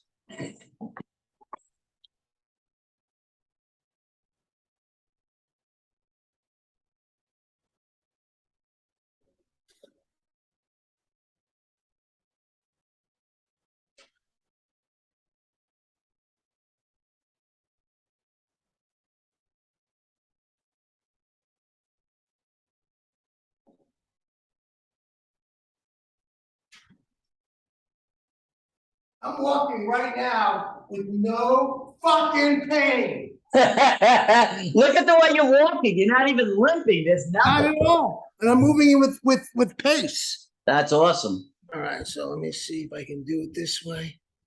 How can I show you the cup of water? All right, so I see now I see the water. Oh, there you go. Right Water. there. all right, so I'm gonna put in some of this powder. It's just a basic powder. You see it is? Yep, I see it. Put a little bit in here, just a little bit, and watch what happens. And this is for drought. So when you water your plants or water fields, you put this next to the irrigation. This way, there's no runoff of water. There's no wasted water. See what's happening? Yeah. So it holds the water, almost like a water bank. Oh, that's wild. I get what you're saying. Oh my God, look at that. And it'll be thicker and thicker as time goes, you know? Now, let me ask you something. So let's say you have that near plants. It still maintains the moisture, even though it's becoming hold more of a, what was that called? Collusion? What's that called where it's not solid or liquid? A gel? Yeah, it's like a gel. Yeah, exactly. That's what it is. It's a gel. So, and that will keep it near where the plants are so it doesn't run off. Exactly. So all the water, the fertilizer, everything gets anchored in. All right. So how did you come? Well, you're not a scientist, though. Nah, I'm a fucking street guy from New York. Right. I have spent my career buying with distressed assets. Factory closes down, I buy it. Businesses go out, I buy I don't buy the intellectual properties, I only buy the physical properties, the plant site, the equipment, machinery, everything. Then I Then you resell it or something? Yeah, I auction it off or I sell it off, or I do something with it. You know what you sound like? That sounds exactly like what was the movie Gordon Gekko? Yeah, right. That's what he did. Wall Street, right, that. Wall Street. Yeah, that's what he That's what I did. did, right. That's what I did. Oh my God, that's And then when wild. this came to my attention, I said, you know what? I was gonna buy the intellectual property, then flip it off, make a few dollars and call it a day. I said, this product is so unique, so transformational. I'm gonna bring it to market. So now I'm running a fucking agricultural business. I'm a guy who never saw a farm until I started in this business. I don't know anything about ag. What did you do? So did you make a deal with the guy who created this? And Yeah, I bought the patent. I bought the patent. Oh, you bought the patent, so you own it straight out. Yeah, I bought the patent. Now I own the patent. Now I'm manufacturing and putting it in Oh the ground. my God. So now your intent is to sell this direct to farmers, or The growers. you're going to try to sell it direct? Yep. Wow. Yeah. That would be really cool. Well, Where you could probably make an even bigger fortune. I don't know shit about how to do this, but to me, it just pops into my head. If you could sell this, convince the United States Department of Agriculture, yeah. this would actually prevent drought. I mean, they would sell it because they subsidize farmers. Right. So the problem with the U.S. Department of Agriculture is, see, they'll scream that the sky is falling, but they won't do dick. Right. So like I go to the USDA and say, you're screaming the sky's falling, here's a solution. And they go, well, you got to bring it to the growers. I said, I'm doing it. Oh my God, you're What kidding if me. you got involved? Wow. So tell me, like, this is wild. Yeah, this is wild. So now, tell me, like, what's your plan? How do you reach growers? Well, we do advertising and marketing. Oh my God. I did a couple of podcasts. I had an article written about us in a magazine. That's how we do it. Wow. And now I'm trying to get big companies to get involved with me. You know, big fertilizer companies and people Right. Right. If you could connect to the fertilizer company, and the fertilizer company says you need this product to keep the fertilizer concentrated for your plants and products and stuff. Now you're getting you can go direct to the farmer, but you can also get the companies that also sell to the farmer and join with them. and combine it with their products. Exactly. They both become stronger. Exactly.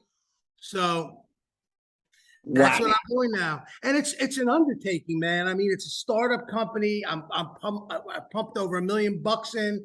I'm not taking money out. I'm learning as I go. It takes a lot of balls to do something like this. And then when I How came off- exciting. yeah. And then when I came How you had to say you're 64? yeah. You see, you're where I am. You're in this thing again. So everybody else at this age is talking about retirement. Oh, and you know what? They're fucking miserable because they're not stimulating their mind. They're not challenging themselves. There's something to that means something. Look where I am. Yeah. Right? It's beautiful. Yeah. What people here do, they drink, they smoke, they do everything but enjoy life. Right. High school. It's fucking high school. Right. You know, you have your cliques and you have your this, and everyone thinks it's so cool that they can get smoked pot or drink alcohol, and that's all they do. And that's their life. It's a social fucking game. And Right. it always ends with someone getting hurt or pissed off or whatever. Right. It never ends well. Right. You know, to me, the competition of business, the competition to learn, to grow, to change, that to me is what life is all about. Wow. How interesting. Holy shit, that's cool. And I mean, I have plenty of money. I could stop, but it's not about money. It's about Right. wanting to be involved and do things. Right. And it's scary because when I can't, what happened, this crisis, what happened was I went on this family vacation up in the mountains. We were very active. I never rested myself. The pain got bad. We came home on a Sunday night.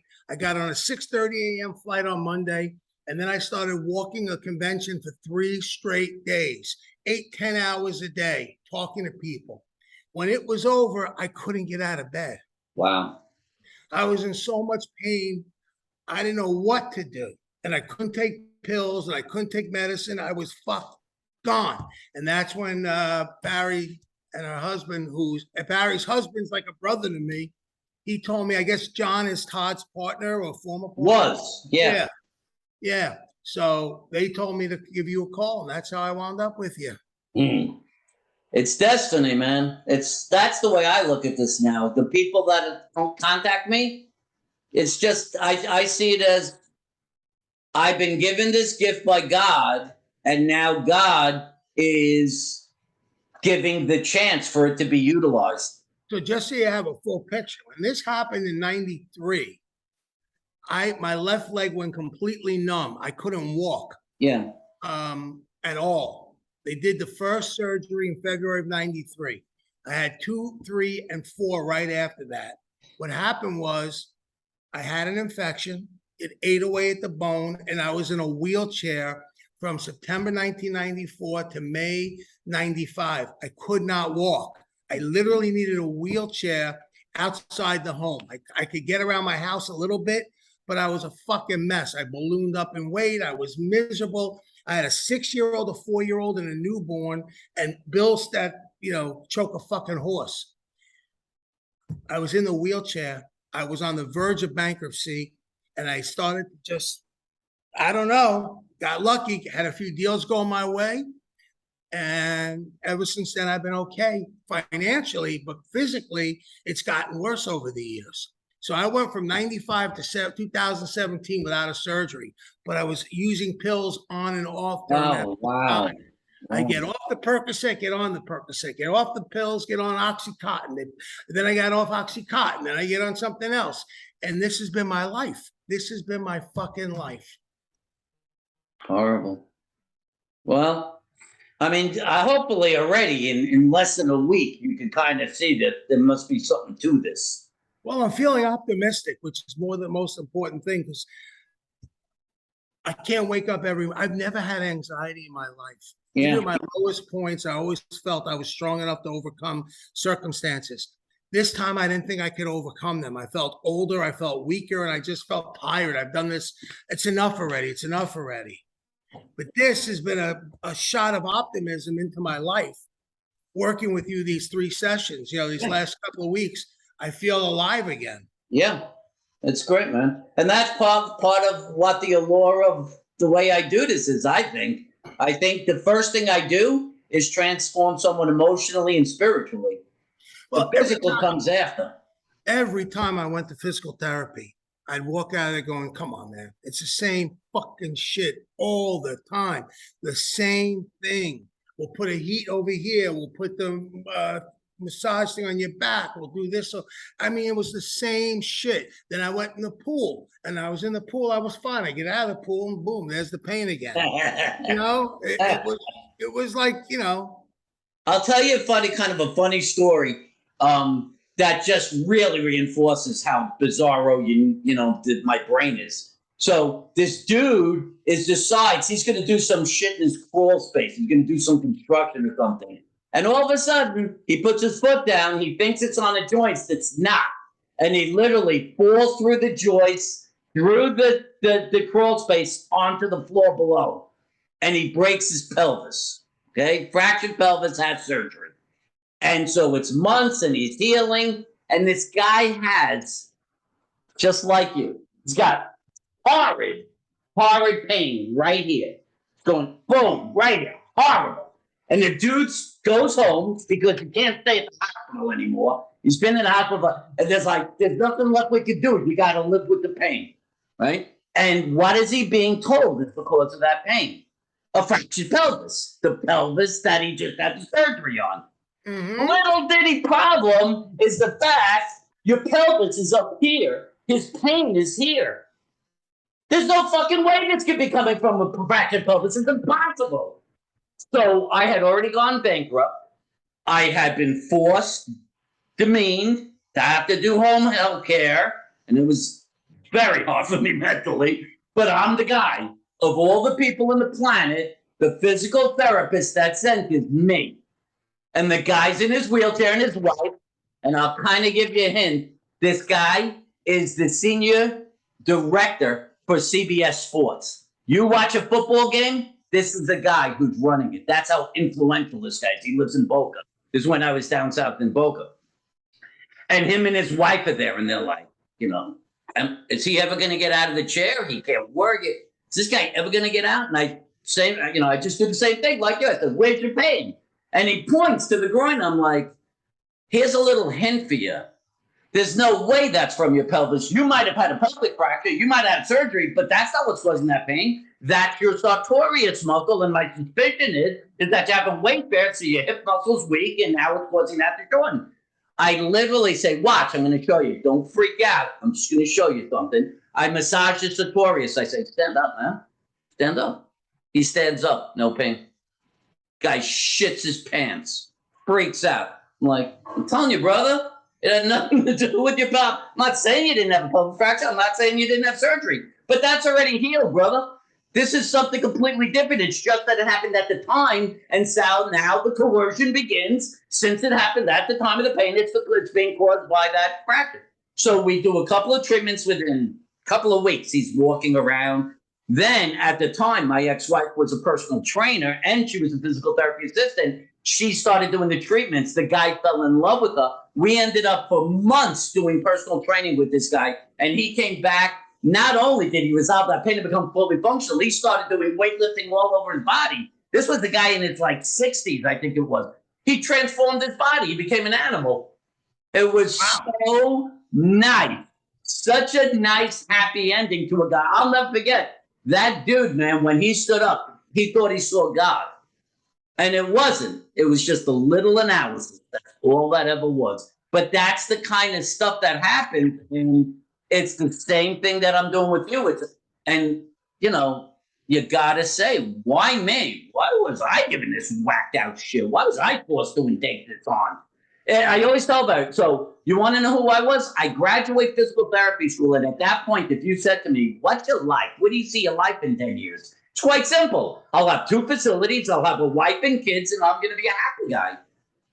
You think I decided that I wanted to go against the medical system? I'm going to tell you, I'm the one person in the world who's writing the MRI is baseless, that I'm going to now tell everybody everything you're doing is wrong? You got to be fucked. You get sucked into it. You have to be forced into that. Nobody does that voluntarily. I look back and I try to remember the stuff that has happened to me.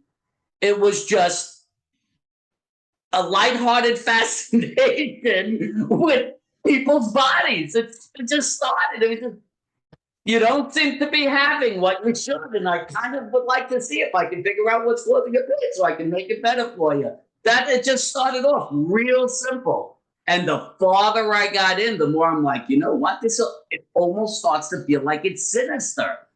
Like somebody by now should have figured this out. And they probably did, but they're not telling anybody because it's going to ruin their business. Mm-hmm. And so I started saying, you know what? This is starting to feel like this is I do this all the time, but if you really think about this, the medical system is the Death Star, and I'm Luke Skywalker. And Yoda gave me this knowledge, and I am the last jet fighter. Think about this. When a person turns 55, their doctor tells them to take Lipitor. Why? Because we have studies that says, so now the rest of your fucking life, you are on this pill. You are an annuity to a pharmaceutical company. Correct. Every pill they give you, got to take a baby aspirin. Why? Because studies show. Right. Well, now you have 2 medications. Notice everything is a pharmaceutical product that they want you to be on. That's the system. You obviously are a very rebellious person. You're a contrarian. You don't want to accept something for the way it is. You want to find out for yourself if it's true. You don't want to accept the normal. I'm the same way. I don't accept. If I accepted things the way it was, I'd answer the phone going, Paul speaking, fuck that. I was always going to be my own man. No one was going to tell me how to live my life. I wasn't going to be anyone's puppet. I was going to live my own life, my own course, succeed, fail, win or lose on me. you have to have the same personality to buck the medical trend. You got it, man. So the question I would ask you is, are you born a contrarian or is it something that develops through life? You hit it exactly. That I tell my daughter, I'm a contrarian. That's right. Here it is. Here's the answer. My brother, my sister live very normal, simulated type lives. My kids live, my daughter's a therapist for children between the ages of 5 and 11. My son works for a bank. He sits in an office, whatever. They live very normal life. I think it comes from how you're born, because I'm a contrarian, and my kids are perfectly part of the system. I'm exactly like you. So I have a brother and a sister. All this started when I was very, very young. My father is a physicist. He designed all the intercom systems for every weapon in the U.S. arsenal, including like the MX missile train. My father is known as Yoda in that field. All his friends are physicists, every one of them. So when I was a kid, I would listen to my father, and I knew Ohm's law of electricity at 8 years old. Every boy wants to be a rock star or an athlete. I wanted to beat my father at a debate at 19. That's all I ever wanted. My brother and my sister didn't think twice about it, never cared about that. I would say, we would take the usual, the family trip from New York to Florida. You drive down. I sat in the front. My mother sat in the back with my brother and my sister, and I would just stare and look at my father, and he would teach me theory. I learned analytical theory at 8 years old. And there was something I was drawn to. And yet, my brother and sister thought he was annoying. He was bothersome. I don't even want to be around him. He bothers me with that shit. And somehow that became the basis of how I did everything the rest of my life. It's hard to put on why. All I know is it's the way I've been too. And I haven't accepted anything. My father died at a young age. I've never accepted anything, ever. And everyone called me the rebellious one, the black sheep. I heard it all my whole life. I don't care. I have to go what my heart tells me. I can't accept someone else's reality. So let me ask you something. You said you had, what were your siblings? How many siblings? I have 2 siblings. I'm the youngest. My oldest sister was, I don't know, she was a teacher. Now she's a counselor. But let me ask you this. Do you have a relationship with them or you don't? Not with my sister at all. Because she couldn't handle how different I was. She was Does that bother you? So my question to you is, does that bother you? No. My sister's 10 years older than me. So she was married when I was 9 years old. She was out of the house. I didn't really have a relationship with her. And then when my father died, my father went into a coma in 1970 something. He was sick. It's a long story. He had childhood diabetes. They didn't know about it. So by the time they caught it, most of his organs were shot. My sister wasn't around. Anyhow, my life is more peaceful without her. I took on all the responsibility at a young age. 16 years old, I was paying a mortgage. I didn't care. My brother wasn't as intellectually advanced, let's just say. So he has a good heart, but he's not really, he's Fredo. So I guess my question is, and this is the thing I've had to deal with my entire life, is, do you feel that this way of looking at life creates a purposefulness in you in a way that many people will not be understand? And you had to come to terms with the idea that maybe you're not going to have the same life as everybody else, but that's okay because of this purposefulness that you have. Oh, I accept that. I found that very, very hard. It's had a lot of problem with it. Of course it is. A lot of problems. It's lonely. You got it exactly. Now you got to the point. I've been alone my whole life. Yeah, because if you share it with someone, first of all, it scares people. So they think that you're full of shit, you're crazy, whatever, because they want you to all assimilate like the herd and be a lemming and just follow everybody else. And I wasn't going to do it. look, I grew up in a traditional Jewish family, you know, and everybody judged everything by everything. And it's all bullshit. You know, it has nothing to do with the content of your heart. It's what you show people, you know, and, you know, it's all bullshit. It's just all bullshit. I've always loved this thing, and I believe it was given to me because I'm strong enough to take it on. But there was always that small part of me that hated being alone. That I would look at everybody else, and it's kind of like what you're talking about. They had those Saturday night parties and 20 friends, and like my brother is a classic example of this. My brother's life is literally vanilla. The man, the kid, the guy has never stepped 1 foot out of a boundary. He has never once challenged himself. He has done the exact type of thing. He's never moved away from it. He's never tried anything. So I've written 3 books. I've done a PBS special. I'm a private pilot. I put on 60 pounds of muscle. I treat people worldwide, right? I've gone as far out, as crazy as you get. The guy has this exact vanilla life, right? But I've always been interested. He has friends from college. They're still in touch with him, and and you probably have felt the same thing. You say, is there something wrong with me? How come I'm not like them? How come I'm not like anybody? And my fucked is it? And that's part of where my self-esteem and self-loathing shit came from. And Well, you can't help but think it because Right. there's a reason why you're not invited to certain things. You don't go to certain places. I Right. feel uncomfortable in certain places. right, I just don't feel comfortable going to a Right. wedding or a bar mitzvah necessarily where I'm supposed to act a certain way. I don't want to do that. It's just Right. not my thing. I didn't ever wanted to be part of a group. right, Uh, you know, look, Barry's husband Eddie and I grew up like brothers. Brothers, literally. We lived together, the whole thing. He went on and he lives a life and he's got like a social circle. I've never been part of his social circle, although he and I maintain our relationship because it's just not my thing to be part of a social circle. I'm Right. not comfortable in it. I'm just not. You know, everybody acts a certain way and talks a certain way, and that person leaves the room and everyone talks behind their back. What the fuck kind of friendships are those? It's You know? funny. The first person I've met that's like me was John. You're like the second person I've met, and I'm 61 now. Yeah, I mean, it's not There's an very easy few life. people who are like this. It's just very, very few people.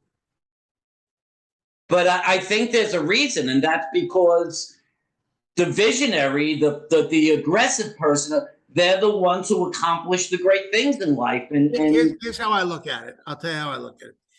There are those who write checks and there's those who receive checks.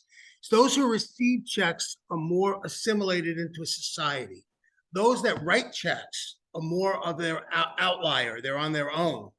And you can almost tell who's a check writer and who's a check receiver.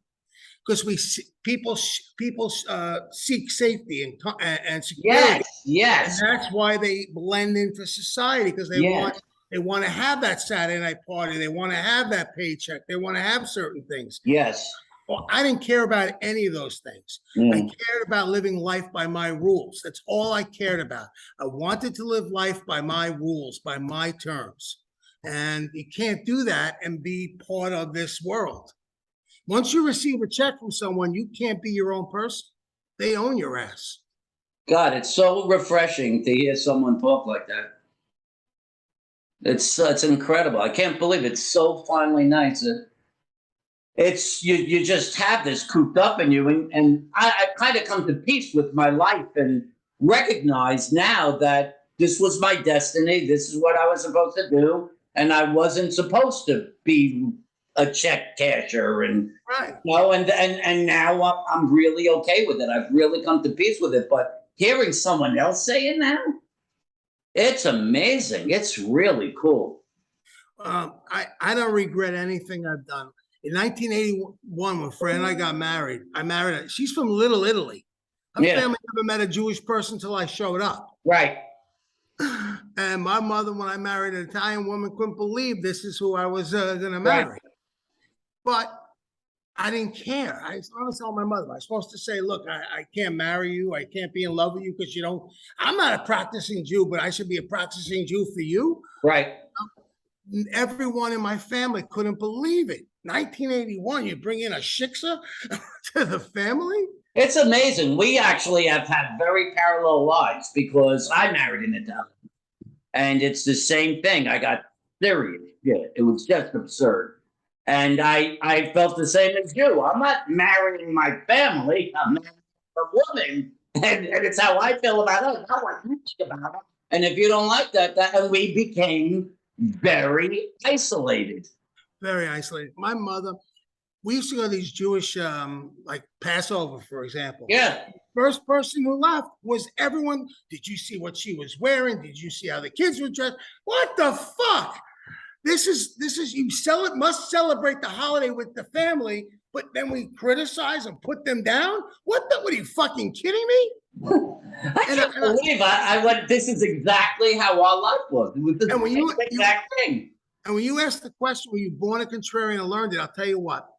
My father went down. They were very much part of a group. They had a cousins club. They had this family, that family, this friend. Everyone turned their back on my family when my father went down. Wow.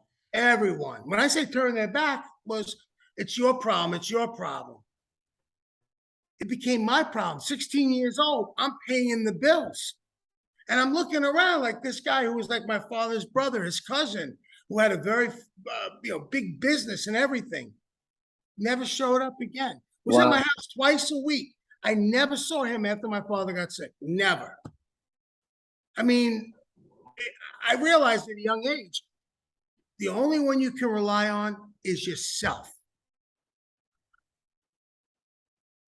I'm in the same exact boat as you, man. Exactly. I'll tell you what, it's a scary thing to make that decision. Most people say, okay, I'll play by the rules and I'll assimilate. No. I said, I'll figure it out on my own. Good, bad, or indifferent, I'll figure it out. And I had some tough times. I had some good times. But at the end, I played by my rules. I cannot believe you. I had this conversation yesterday. How blessed I feel that I live in my world. I created this world. No one in the world lives my life as long as nobody can even do anything like this. And whether it's my weightlifting, whether it's my sense of independence, whether it's my ability to find peace in hummingbirds and plants and stuff like that, being with my kid, this is my world and I've created it and I love that I've created it. And that's all that matters. It's all that matters. The frustrating thing for you is, I can imagine, is that people don't understand. People have never been taught your way of thinking when it comes to medicine. Yeah. So I can understand it. In my business world, people are scared of me because they don't know how to control me. Right. They don't know where my center of motivation is. Right. And so they have a hard time dealing with me. So that they're scared of me. So they keep a distance from me, except those that want to ride my coattail. Yeah, right. Right. So I do understand it. I think what you're doing, it is awesome, man. It is so freaking exciting. I think that's amazing. You'll trust me. I'm with you on this. You're going to get out of that pain and you're going to be able to live your life fully and relish this opportunity and the agriculture thing. And it's just going to be a great ride for you. And it's just, you'll have your life and it's just a good thing. So I built my first business. I was in a wheelchair. I would get up. My brother I had a walk-in closet. We turned it into my office. It was maybe 10 feet from my bed.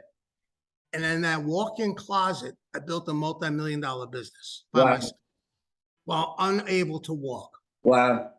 Amazing. Yeah. It's so funny. You want to talk about similar? That it's a long story, but I get tested for a PBS special and I break every record in terms of tests. And they say, okay, you're going to get a PBS special. And they decide that they're going to get Hay House to publish the book that will be part of the gift package that goes with it. And Hay House is the second largest publisher in the world. It's Pricewaterhouse, not Pricewaterhouse. It's HarperCollins and then Hay House. And so they say, okay, you got 3 months to give us a manuscript. 3 months. September, I'm starting. January, I have to hand in a manuscript. And I've already got, this is 2015. I went bankrupt 2012. So I'm working as doing home health care, miserable as can be. My marriage is, everything is just bad, but I have to do this. So I decide I have literally a snack table with a computer in a closet, in my bedroom closet, and that's where I'm going to write. There's no place else to write. So every night from 10 o'clock at night to 2 in the morning, I go in for 3 months. I write 432 8.5 by 11 pages came out of my head. My ex-wife will testify there wasn't a single piece of paper on that little snack table. That is 432 pages out of my fucking head. And that became the basis of that book. Same exact thing. When you feel compelled, you get to that point of saying, nothing can stop you.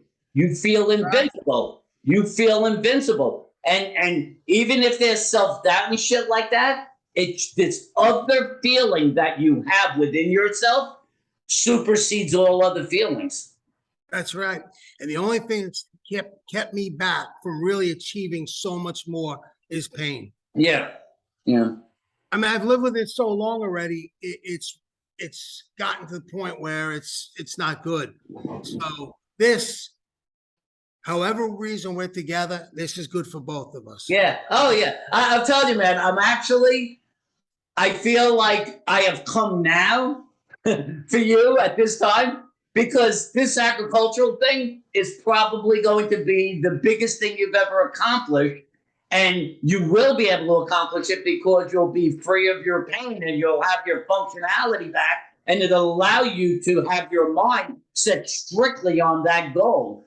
And it's almost as if this is destiny. It's very cool to hear that you're at this point in your life. I think it's great. From my personal experience, I could just say, congratulations. And I hope to be along long enough to see the thing blow up and just say, maybe I had a little part of helping you with it. It would be very cool. So you get me out of my pain, or at least functional, then you'll have a big part of it.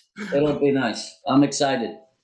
All right, man. So this was great. You did really, really well. It's a great session.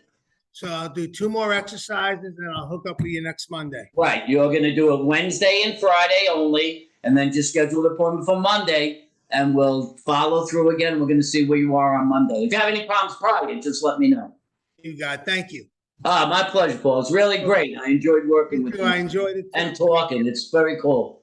Thanks. Bye. All right, man. Have a good rest of your day. Bye.